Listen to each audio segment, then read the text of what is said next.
Paris, August 1572. The streets were decorated with flowers and flags. Thousands of nobles from all over Europe were arriving for the wedding of the century. But no one knew that this wedding invitation was actually ... a death sentence. And what happened that night would transform the most beautiful city in Europe into a hell of blood and betrayal. It was meant to be a celebration that would unite divided France. On one side, the Catholics loyal to the king. On the other, the Protestants fighting for their faith. The marriage between Margaret of Valois, a Catholic princess, and Henry of Navarre, a Protestant prince, would be a symbol of peace. But Queen Mother Catherine de' Medici had other plans. Catherine de' Medici was the true ruler of France. Her son, King Charles IX, was only 22 years old and weak, easily manipulated. She controlled every decision of the kingdom from the shadows. And she saw the Protestants not as allies, but as a growing threat to her absolute power. That marriage would be her perfect opportunity. Henry of Navarre was young, charismatic, and beloved by the Protestant people. Thousands of Huguenot nobles, the French Protestants, were called traveled to Paris to celebrate his wedding. They believed that peace would finally prevail. Little did they know they were walking straight into a deadly trap, carefully planned. The wedding took place on August 18th at Notre Dame Cathedral. It was a strange, tense ceremony. Marguerite wept. She knew she was a pawn in her mother's game. Henry seemed uncomfortable, surrounded by Catholics who looked at him with disdain. But the festivities began, and Paris filled with music, wine, and false promises of union. For 6 days, the city celebrated. Protestants and Catholics drank together, danced in the streets, and pretended to forget decades of hatred and war. But in the halls of the royal palace, Catherine de' Medici secretly met with Catholic leaders. She was waiting for the right moment, and that moment was approaching. On August 22nd, just 4 days after the wedding, something happened that would change everything. Admiral Gaspard de Coligny, a Protestant leader and confidant of the king, was the target of an assassination attempt. He was shot with an arquebus, but survived. The assassination attempt failed, and now Catherine had a problem. The investigation could expose her conspiracy. King Charles IX was furious about the assassination attempt against Coligny. He vowed to punish those responsible and investigate thoroughly. Catherine realized she was losing control of her son, so she did something terrible. She convinced the king that the Protestants were plotting a coup to kill him. It was Alia, but Charles, paranoid and easily manipulated, believed it. On the night of August 23rd to 24th, the eve of St. Bartholomew's Day, Catherine convened the royal council. She presented her solution: eliminate the Protestant leaders before they attacked the king.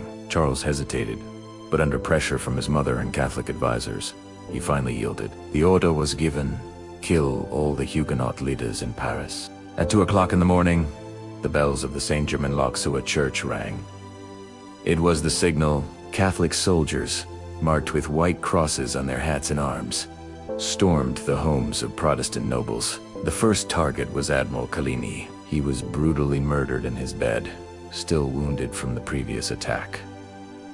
His body was thrown out the window. What should have been a surgical execution of leaders quickly turned into something far worse. The Catholic population of Paris, fueled by years of religious hatred, took to the streets. Armed with knives, axes, and stones, they began hunting down any Protestant they could find. Men, women, children, no one was spared on that night of horror. The streets of Paris were filled with screams and blood. Entire families were massacred in their homes. Bodies were thrown into the Seine River, which literally turned red. Pregnant women were killed. Children were ripped from their mothers' arms and murdered.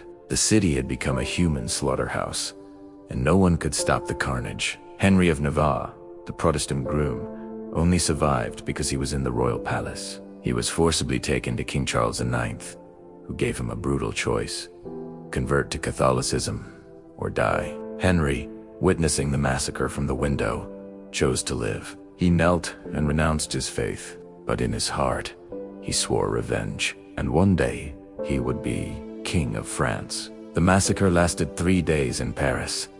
Afterward, it spread to other French cities: Lyon, Rouen, Toulouse, Bordeaux. In Each city, Catholics killed their Protestant neighbors. Estimates vary, but historians believe that between 5,000 and 30,000 Protestants were murdered. It was one of the worst religious massacres in European history. When the news reached Rome, Pope Gregory XIII celebrated. He ordered bells to be rung in commemoration and had a special coin minted to celebrate the massacre. In Spain, King Philip II laughed for the first time in years. But in Protestant countries like England and Germany, the news caused horror and outrage.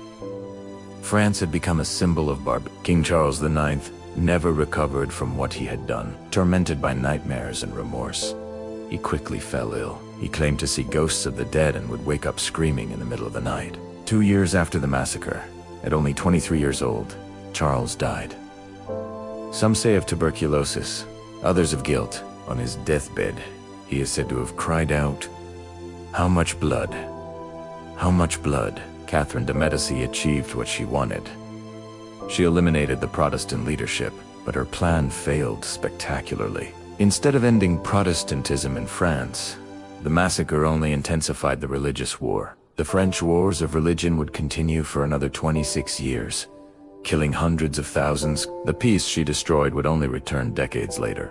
Marguerite Valois, the Catholic bride, never forgave her family for what they had done. She secretly saved several Protestants, hiding them in her apartments during the massacre. Her marriage to Henry was never consummated. It was purely political. Years later, they separated, but curiously, they always maintained mutual respect, united by the memory of that terrible night. Henry of Navarre never forgot. After years of war and intrigue, he finally became King of France in 1589 as Henry IV. His first major decision, to issue the Edict of Nantes, guaranteeing religious freedom to Protestants. The man who was forced to deny his faith to survive the massacre became the king who brought religious tolerance to France. The irony of history is powerful. The St. Bartholomew's Day massacre left deep scars on European memory. It showed how far religious fanaticism can go. Families who had lived side by side for generations killed each other because of differences in faith. A marriage that should have united people only further divided them, and thousands of innocent people paid the price for the ambition of a queen. Today, 450 years later, the St. Bartholomew's Day massacre remains one of the darkest episodes in French history.